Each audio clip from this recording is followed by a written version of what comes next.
好啦，翻嚟2022年第24條啦。咁咧，佢就有兩個 positive charge 正 Q 喺度啦。咁啊，MN 咧就係個 perpendicular bisector of the line。咁就問你邊一個係一個 show 到一個 correct 嘅 E field pattern 出嚟啦。With the distance from M。咁咧，我哋又諗起啦，電場 electric charge、electric field 啊，就應該係正去負嘅。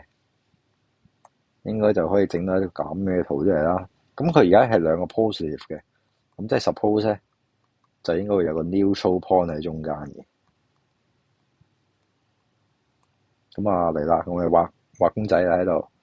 咁首先咧就應該會咁樣連出去啦，跟住呢度又係咁樣連出去啦。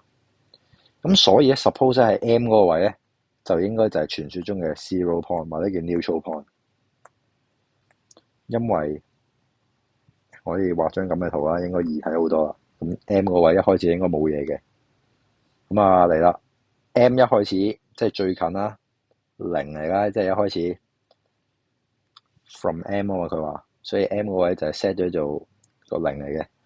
當你個 distance 係零嘅時候咧，suppose 咧就應該冇 electric field 嘅。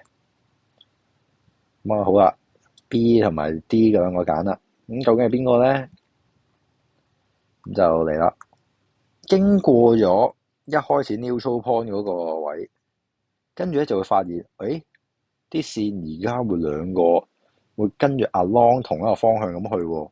咁所以 suppose 就呢個位就開始加埋一齊啦，就係個疊加出現咗啦，呢度疊加埋一齊。